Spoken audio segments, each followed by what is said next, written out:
What if I told you that the war we're watching unfold right before our eyes? The headlines, the rising alliances, the mounting threats, this is not as new as we think. That this battle between Israel and Iran was never truly written in the halls of government, but rather in the sacred pages of Scripture. Imagine long before rockets streaked across the skies and nations, lined up on either side, the heavens had already declared the end from the beginning.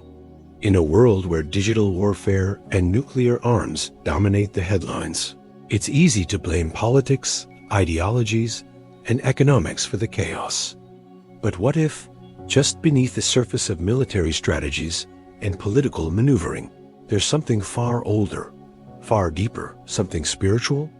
Could it be that the hostility between Iran and Israel isn't just about power, but is part of a divine blueprint written centuries ago? This story is more than a tale of nations. It's a prophecy unfolding before our very eyes. But what does the Bible say about how this chapter will end? Stick with me as we dive into the ancient texts and unravel the powerful prophetic truth behind this clash of nations. If you're ready to uncover the secrets hidden in these sacred words, drop a 777 in the comments below, and let's embark on this journey together. Stay with me. What comes next might just change everything you thought you knew. Music, Israel versus Iran. This is how it will all end according to the Bible. To uncover the hidden roots of the unending conflict between Jews and Arabs, we must journey back, not just through history, but deep into the ancient sands of divine purpose. Picture it a vast, barren wilderness where silence reigned and time seemed to pause. In the heart of this desolate land stood one man, Abraham. Not a king, not a warrior, but a man chosen by God himself. It was here that Abraham received a promise so powerful it would ripple across generations and shape the destinies of nations. The voice of the Lord declared in Genesis 12:7, "To your offspring I will give this land." But who exactly were those offspring? Before the promised child, Isaac, ever took his first breath, Abraham fathered another son, Ishmael, through Hagar, his Egyptian servant. Can you imagine the tension in Abraham's heart? One son born of waiting and faith, the other of human decision and desperation. Ishmael was not rejected. He was cherished. He was seen by God. In fact, the Lord spoke clearly in Genesis 17:20-21. "As for Ishmael, I have heard you. I will surely bless him, but my covenant I will establish with Isaac." Do you see the divine split? Two sons, two beginnings, two lines of destiny that would one day collide like fire and oil. Ishmael would become the father of many great nations, his lineage branching into the vast Arab tribes, many of whom would later become the foundation of the Islamic world. Isaac, on the other hand, would give birth to Jacob, the man renamed Israel, from whom 12 tribes would rise to carry the sacred covenant of God into history. Now, pause for a moment. If you were Abraham standing in the heat of the desert, watching both your sons grow, one in the light of the covenant, the other in the shadow of blessing, what would you feel? Could you foresee the future that was unfolding? This isn't just a story of family. It's a prophecy in motion. Have you ever wondered why the conflict between Israel and the Arab world feels so deeply personal, so unending, so spiritual at its core? It's because it didn't begin with politics. It began with a promise that still echoes in the bloodlines of nations today. What if your family carried a divine divide like this? Would you recognize the spiritual implications? Or would you only see the surface? The battle you see on the news might just be the fulfillment of ancient words spoken under a desert sky. But this is only the beginning. Are you ready to hear what happened next? Hidden beneath the centuries of struggle between Isaac and Ishmael's lines lies a third branch, one that history often whispers about, but rarely highlights. While the spotlight has long been on the sons of Abraham, what if the key to understanding today, as global tensions requires us to look even further back to the days right after the flood, when Noah's sons stepped out into a cleansed and silent world? Among Noah's 3 sons, it was Japheth who fathered a lineage that would reach far across the continents. Genesis 10:2 lists his sons, and among them was Madai. Who was Madai? His name appears only briefly, but his descendants would merge with one of the most formidable forces the ancient world had ever seen, the Persians. Can you sense the quiet unfolding of destiny? From Japheth came the Medes, and when they joined forces with the Persians, they birthed the Medo-Persian Empire, a mighty kingdom of iron and silver, one that would rise to crush Babylon and etch its name into the very structure of biblical prophecy. And today, we know this land by another name, Iran. Have you ever considered that Iran's Eos roots stretch all the way back to the sons of Noah? That modern geopolitical tensions might actually be echoes of ancient bloodlines and divine orchestration? While the world sees a nation with nuclear ambitions and regional influence, the Bible sees something far older a people foretold. If you stood at the edge of time with Noah, watching his sons walk in different directions, could you imagine that their children would one day represent forces that shape global history? What if the conflict between Israel and Iran is more than politics or power? What if it's the unfolding of a prophetic script written thousands of years ago? 3 lines, 3 legacies, 3 forces now converging in the heart of the Middle East. And the story is only gaining momentum. Are you beginning to see the bigger picture? Or is something even deeper waiting to be revealed? And so, the ancient stage was set, though most of the world never realized they were watching prophecy unfold in plain sight. On one side stood Israel, born through Isaac, the promised son, carrying the sacred covenant passed down from Abraham. This was the nation chosen to walk closely with God, to carry his laws, and to be a light among the nations. But Israel would not be alone in this divine drama. Across the desert and mountains, the sons of Ishmael rose fierce, numerous, and blessed in their own right. These descendants of Abraham through Hagar became the fathers of many Arab tribes, a people of strength and spirit, whose presence would shape the religious and political soul of the Middle East. Though the covenant did not pass through Ishmael, God's promise to bless him remained unshaken. Could this be why the tension has never just been about land, but about legacy?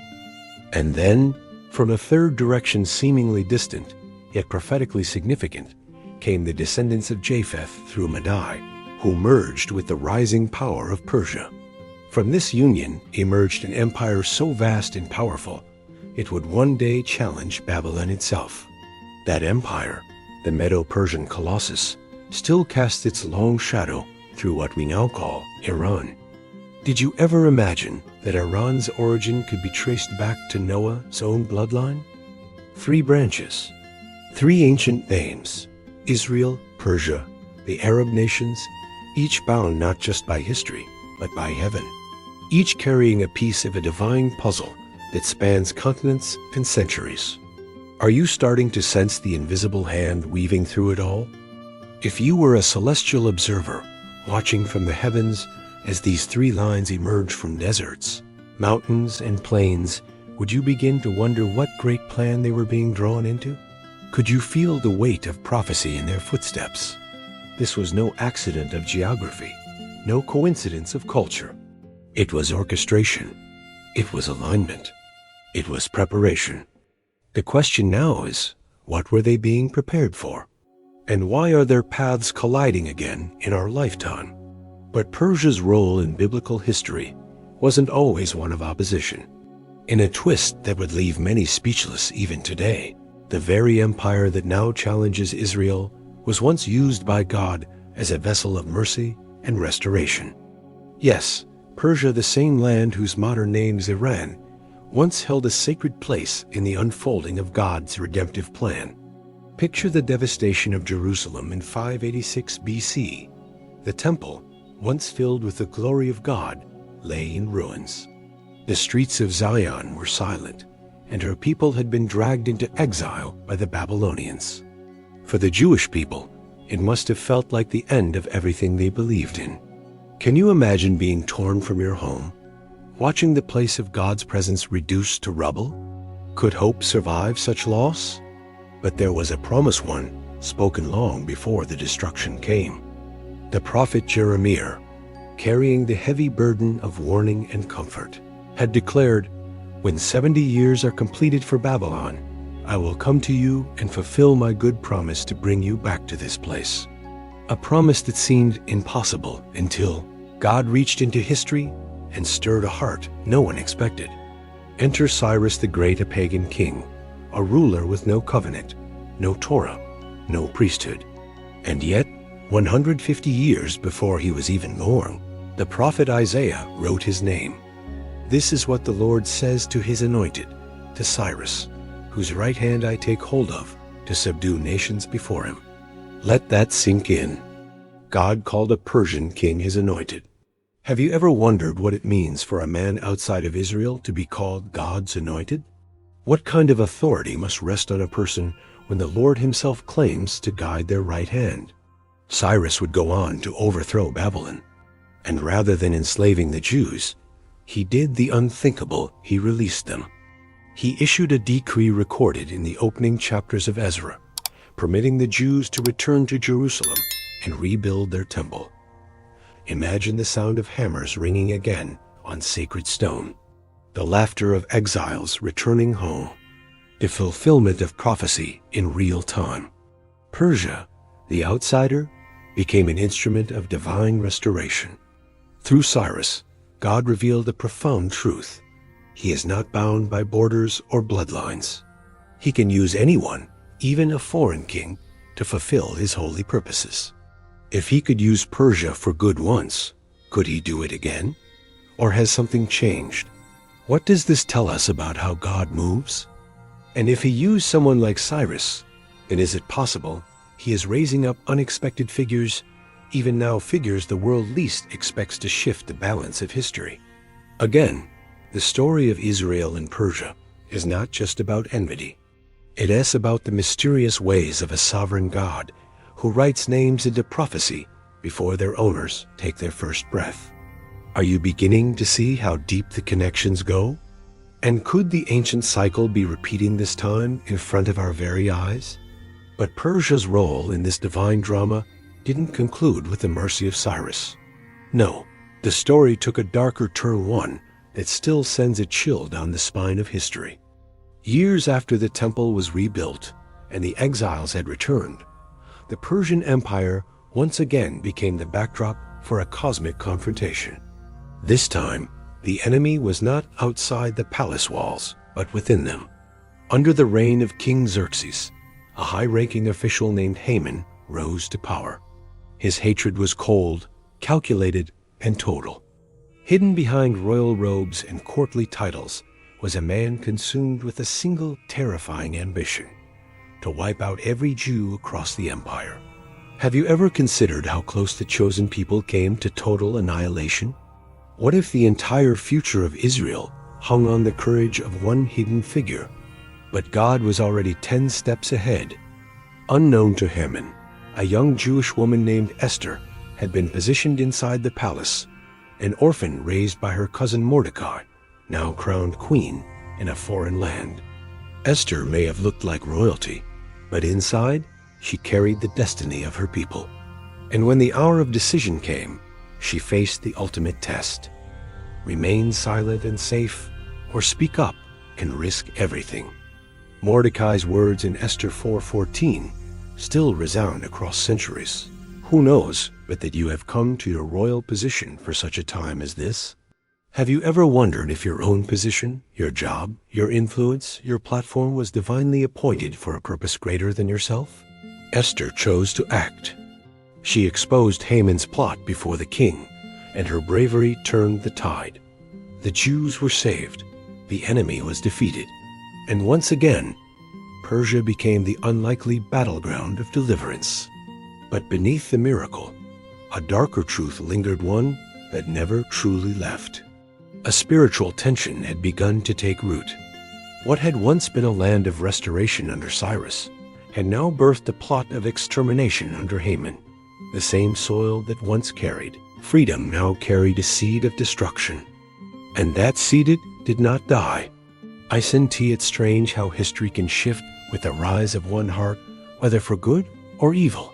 And what if the spirit that once moved through Haman never really vanished, but waited in silence, looking for its moment to return? Centuries passed, but the shadow remained. Persia would rise again, not with scrolls of liberation, but with words that echoed ancient hatred, not with decrees of return, but with cries of annihilation. Could it be that the past is speaking to the present? And if so, are we listening? The story isn't finished. In fact, it may just be beginning again. Do you see it? Or are you still looking at Persia as merely a place on the map? In 1979, history took a chilling turn. The ancient land once known as Persia the Empire, that once freed the Jews under Cyrus and later threatened them under Haman, was reborn with a new face. This time, not as a monarchy, but as a theocracy. The Islamic Revolution swept across Iran like a storm, toppling the Shah and raising a new banner over the nation, one not merely political, but deeply spiritual. A regime rooted in Shiite Islam emerged, carrying not only national ambitions, but an apocalyptic vision.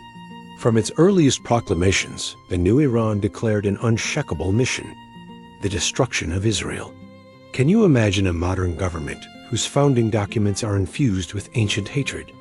Iran's leaders began to call Israel the little Satan, a title soaked in contempt and religious symbolism. Their vow? To erase her from existence, to cleanse the land of the people once promised by God himself. And this wasn't just empty rhetoric. Iran's support of proxy groups like Hezbollah and Hamas transformed words into weapons.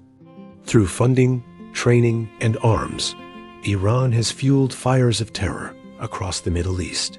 These groups do not merely oppose Israel, they exist in part to fulfill Iran's unspoken prophecy, to strike at the covenant people through the shadows.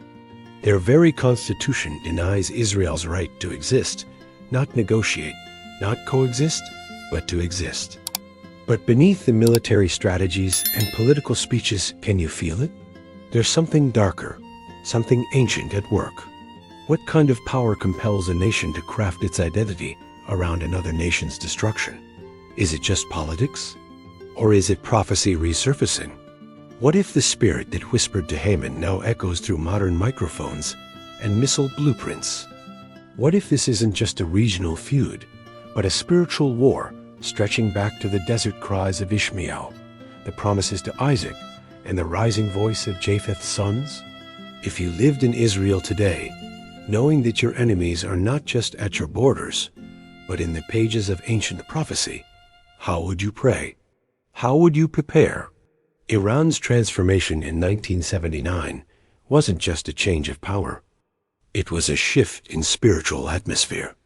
And while the world sees political conflict, those with eyes to see might discern something deeper. The stage is being set again. The same soil that once held deliverance and destruction now trembles with prophetic tension. Can you sense it? The ancient players have returned to the stage, and the final act may be closer than we think. Hidden deep within the pages of Daniel lies a revelation so profound most overlook it entirely. In Daniel 10, we find the prophet in a moment of intense spiritual desperation. For 21 days, Daniel fasted no bread, no wine, no meat, seeking understanding from God. But heaven seemed silent. Why the delay? Had his prayers gone unheard? Then suddenly, an angel appeared radiant and breathless with urgency. And what he said shattered the boundary between the physical and the spiritual. The prince of the Persian kingdom resisted me 21 days. Wait, what prince?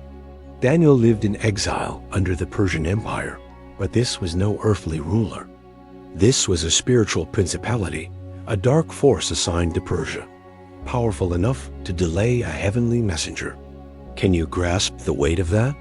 Behind Persia, there was a demonic intelligence, a territorial spirit influencing the direction of kings and kingdoms. And if such a being ruled, then Who or rules behind modern-day Iran? Ephesians 6:12 removes the veil completely. For we wrestle not against flesh and blood, but against principalities, against powers, against the rulers of the darkness of this world. The real war, then, is not in parliaments or on battlefields. It is waged in the invisible realm where ancient spirits whisper into the hearts of leaders, where darkness manipulates policy, where hatred is inflamed, not by strategy, but by spirits. Could it be that the same prince who resisted the angel in Daniel's last day still stalks the land today? Has the principality behind Persia ever truly been cast down? Or has it merely changed its mask? Iran's hatred of Israel is not simply rooted in ideology or history. It is spiritual. It is ancient. It is prophetic. When Iran declares its desire to wipe Israel from the map, it is echoing a voice that first spoke behind the thrones of kings long dead. If you stood beside Daniel during those 21 days, feeling the weight of the silence, would you have imagined a war raging above your head? And that seated did not die. Isn't it strange how history can shift with the rise of one heart, whether for good or evil? And what if the spirit that once moved through Haman never really vanished, but waited in silence, looking for its moment to return? Centuries passed, but the shadow remained. Persia would rise again, not with scrolls of liberation, but with words that echoed ancient hatred, not with decrees of return, but with cries of annihilation. Could it be that the past is speaking to the present? And if so, are we listening? The story isn't finished. In fact, it may just be beginning again. Do you see it? Or are you still looking at Persia as merely a place on the map? In 1979, history took a chilling turn. The ancient land once known as Persia the Empire, that once freed the Jews under Cyrus and later threatened them under Haman, was reborn with a new face. This time, not as a monarchy, but as a theocracy. The Islamic Revolution swept across Iran like a storm, toppling the Shah and raising a new banner over the nation, one not merely political, but deeply spiritual. A regime rooted in Shiite Islam emerged, carrying not only national ambitions, but an apocalyptic vision. From its earliest proclamations, the new Iran declared an unshakable mission: the destruction of Israel.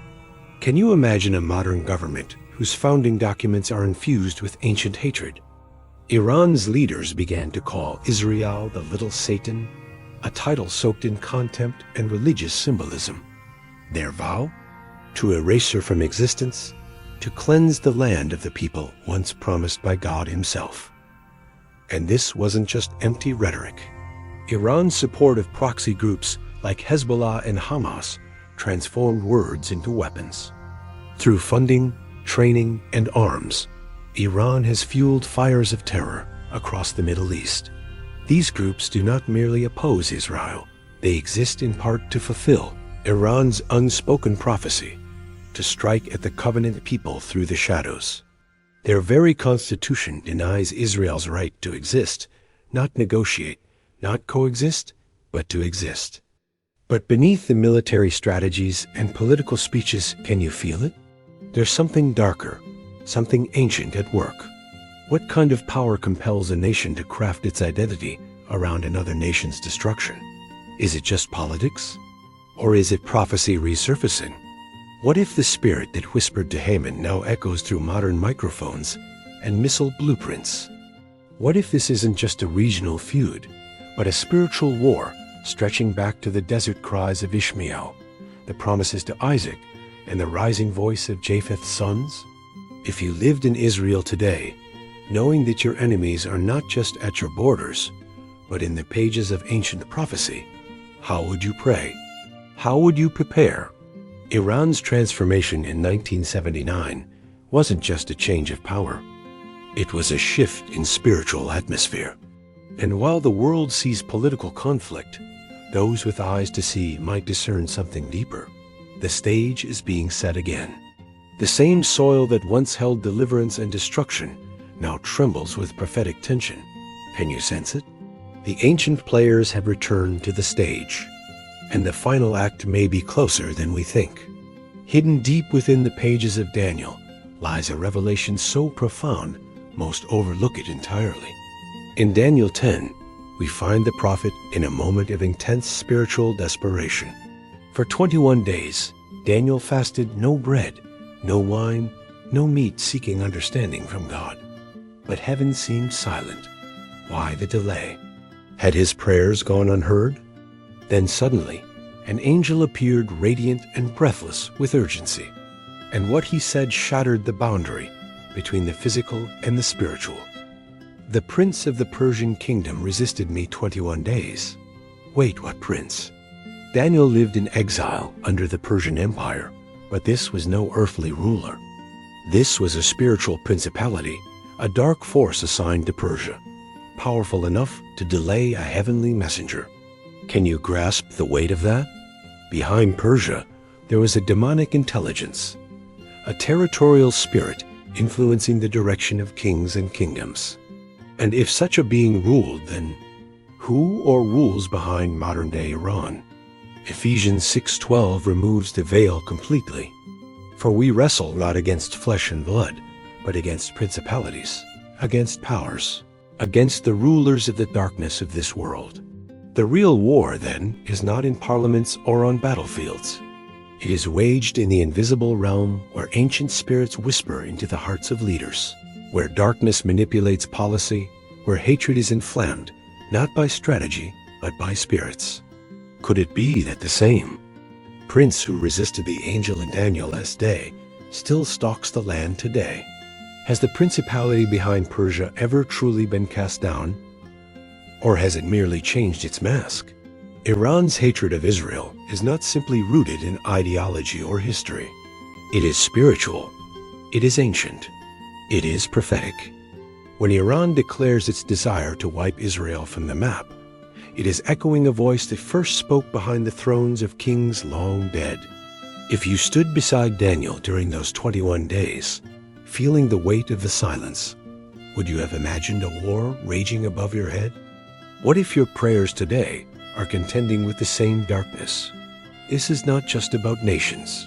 It's about realms. It's about prophecy. It's about a kingdom of darkness that has opposed the covenant people from the beginning. And now, that battle is coming to a boiling point. Are we paying attention? Or have we been distracted by the surface, while the real war is being fought just beyond our sight? Ezekiel 38 opens like a prophetic storm cloud, rolling in from the edges of time, dark, foreboding, and undeniable. In this ancient chapter written thousands of years ago, the prophet describes a terrifying vision. A vast coalition of nations rising in unison against one small sacred land. And at the heart of this alliance, standing boldly among the aggressors, is none other than Persia, modern-day Iran. Persia, Kush, and Put will be with them. The names may sound ancient, but their modern echoes are unmistakable. But Persia is not alone.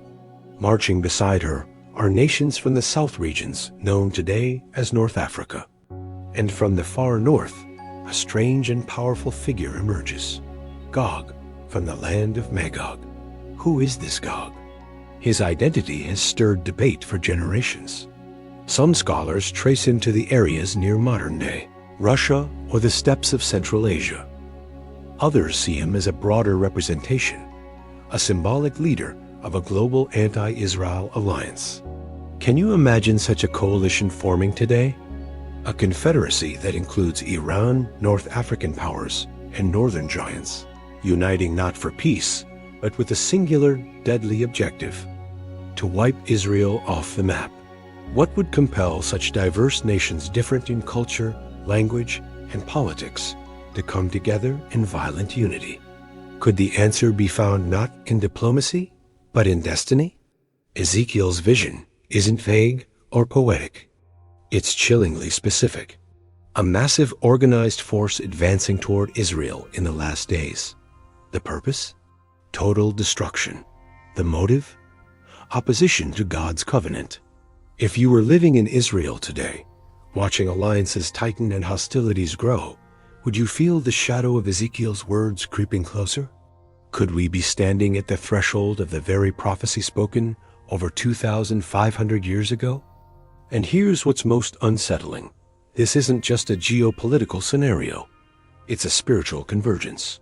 Persia, once a tool of God's mercy, now reemerges as a leading threat in an end-times war. Gog, shrouded in mystery, prepares to move.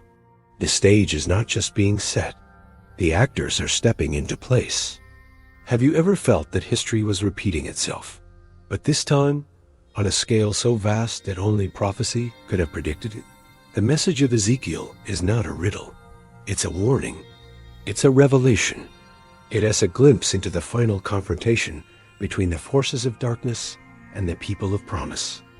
And as the alliances grow stronger and the rhetoric more violent, we are left with a sobering question.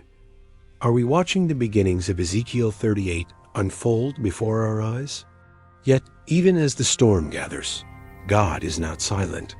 The prophecy in Ezekiel 38 does not end with the rise of dark alliances or the threat of annihilation. It crescendos with the voice of divine fury. The same God who watches over Israel neither slumbers nor sleeps. And when the armies of the earth dare to march against his covenant people, he responds not with whispers, but with wonders. Listen to the thunderous declaration of Ezekiel, 38 minutes and 18 seconds to 23. I will execute judgment with plague and bloodshed. I will pour down torrents of rain, hailstones, and burning sulfur on him and on his troops, and on the many nations with him. Then they will know that I am the Lord. Can you feel the weight of that? This isn't just another battle. It's not political warfare or a clash of civilizations. This is divine intervention judgment poured out from the throne of heaven itself. Hailstones, fire, plague, a storm so fierce that the entire world will pause and know this was not man's doing. This was God defending his promise. So what are we witnessing today? Iran's defiance grows louder. Its aggression, once regional, now reaches across borders. It funds terror. It fuels hatred. It seeks nuclear power with thinly veiled intentions. The words of its leaders echo with the venom of ancient enemies. Can you hear them? Can you see how the shadows of Persia's past are stepping once again into the light? Are these the pieces of the Ezekiel puzzle sliding into place? Could the coalition prophesied long ago be slowly forming behind closed doors diplomatic smiles, masking darker designs? If you've ever doubted prophecy, now might be the time to look again. What are the odds that the very nations named by Ezekiel, Persia, Put, Cush, Magog, are all growing more vocal, more aligned, more prepared? Imagine standing in the middle of a battlefield where missiles rain from the sky, but then something shifts. Fire not launched by human hands. Hail not born of nature. Could you recognize the difference between a war of men and the wrath of God? This is not just a story of enemies. It is a story of covenant of a God who has promised and who will not break that promise. And when the world rises to challenge that covenant, the Lord himself steps into the fray. So the question is no longer if God will act. The question is, how close are we to seeing it unfold with our own eyes? Will you be ready to recognize his hand when it moves? Or will you be among those left in awe, saying, surely this was the Lord? The prophecy grows sharper, now no longer shadowed in mystery, but radiant with divine certainty. Zechariah 14 lifts the veil on the final act. The nations will gather against Jerusalem, the prophet declares. But just when the darkness seems absolute, when the armies of the earth encircle the holy city, something beyond comprehension happens. Then the Lord will go out and fight against those nations. On that day, his feet will stand on the Mount of Olives. Can you feel the trembling of the earth in those words? The very mountain where Jesus once wept, prayed, and ascended into heaven is the very place where he will return. This isn't speculation. This is divine precision. The first descent and the final descent in the exact same place. And when he returns, it won't be to hold peace talks or offer diplomatic solutions. There will be no round tables, no treaties, no negotiations. When his feet touch that sacred mountain, it will be the signal that the war is over, not by surrender, but by sovereign victory, because he's not coming back as a suffering servant. He's coming back as a reigning king. Revelation 19:11-16 captures the moment with holy fire. Heaven opened, and there before me was a white horse, whose rider is called Faithful and True. With justice he judges and makes war. On his robe and on his thigh he has this name written: King of Kings and Lord of Lords. Can you picture it? The sky itself torn open. A white horse riding forth. The king not in silence, but in splendor leading heaven's armies to finish what was written long ago. Have you ever wondered what it would feel like to see the sky crack open? To witness with your own eyes the one who was and is to come riding into the final battle, not as a concept of hope, but as a force of glory. All the powers that once conspired against Israel, Persia, Magog, Gog, the nations of the earth, will stand helpless before the blazing eyes of the returning king. The war that began in the ancient sands with Isaac and Ishmael, that surged through Persia and echoed in Iran, that rose in Ezekiel and burned in Revelation, will end on the Mount of Olives. And it won't end in destruction. It will end in dominion, in glory, in the reign of the King whose name no man dares to speak in vain. Are we watching the signs unfold now?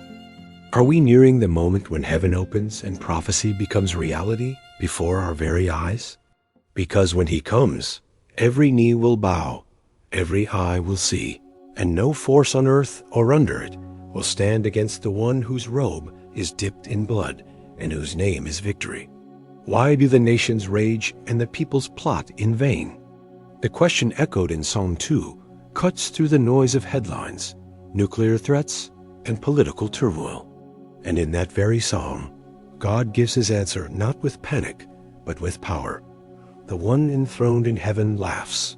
The Lord scoffs at them. I have installed my king on Zion, my holy mountain. Do you see it? The world may tremble, but heaven does not. The nations rage. Iran rises with boldness. Alliances grow darker. Prophecies converge in plain sight. Yet through it all, the throne of God remains utterly unmoved. Not one plan of man or demon will overthrow what has already been decreed. And so we stand at a crossroads not of prophecy, but of response. What will you do as the hour unfolds? Now is not the time for the church to grow quiet. Now is not the time for God's chosen ones to sit on the sidelines. Psalm 122-6 is not a suggestion. It is a call from the heart of heaven. Pray for the peace of Jerusalem. This is not merely a prayer for calm streets. It is an act of prophetic alignment, a declaration that we choose to stand with God's purposes, his people, and his plan. Can you feel the weight of this moment? It is not about fear. It is about preparation. It is about watching the signs and understanding the hour, not as frightened spectators, but as faithful watchmen. The war may be written. Yes, the kingdoms may clash, but your part in this story is still being written. Will you choose to align with the king? Will you be among those who discern the season and rise in bold intercession, unshaken in faith? Because the king is not delaying, he is preparing. And the final trumpet will not sound for the terrified, it will sound for the ready. So as the nations rage, as Iran rattles its sword, as ancient spirits stir, again lift your eyes higher. Heaven is not worried. Heaven is waiting. And when the King returns, may he find you not in fear, but in faith, watching, praying, discerning, and ready. The war is real, but so is the kingdom that cannot be shaken. The pages of Scripture have been whispering this story for thousands of years. From the deserts of Abraham's journey to the rise of ancient Persia, to the prophecy of Ezekiel and the thunder of Revelation. Every detail, every name, every nation has been leading to this divine intersection between heaven's plan and man's rebellion. And now we are watching it unfold. The conflict between Iran and Israel is not just geopolitical. It is spiritual. It is ancient. It is prophetic. Iran's threats are not isolated shouts in the dark. They are echoes of a war that began long ago when covenant and opposition first collided. What we see today in the news, the rising tensions, the missile strikes, the alliances forming in silence, is not just about borders. It is about the throne. It is about the king. But through all the chaos, one truth remains unshaken. God reigns. The one who installed his king on Zion is not pacing in worry. He is seated in authority. And that king, faithful and true, is coming back, not to negotiate, but to reign. So what do we take from this? What do we carry into our hearts as we see prophecy walking toward us in real time? You are not powerless in this war. As part of the body of Christ, your prayers matter. Your voice matters. Your discernment matters. Psalm 122:6 wasn't given for times of comfort. It was commanded for times like this. Pray for the peace of Jerusalem. When you pray, you align yourself with heaven's decree. You stand in the gap. You prepare the way for the return of the King. Let this moment stir something in you. Let it awaken your spirit. Don't just be a spectator. Be a watchman. Be a warrior in prayer. Be a voice crying out for truth, for justice, for mercy. Be someone who says, I see the signs. I hear the call, and I choose to stand. Because though the war may be written, your response is still unfolding, and heaven is watching. If this message stirred something in you, don't let it end here. Comment below with, I stand with the King. Let your voice be heard. Pray for Jerusalem. Intercede for the nations. Stay ready for his return. Like this video.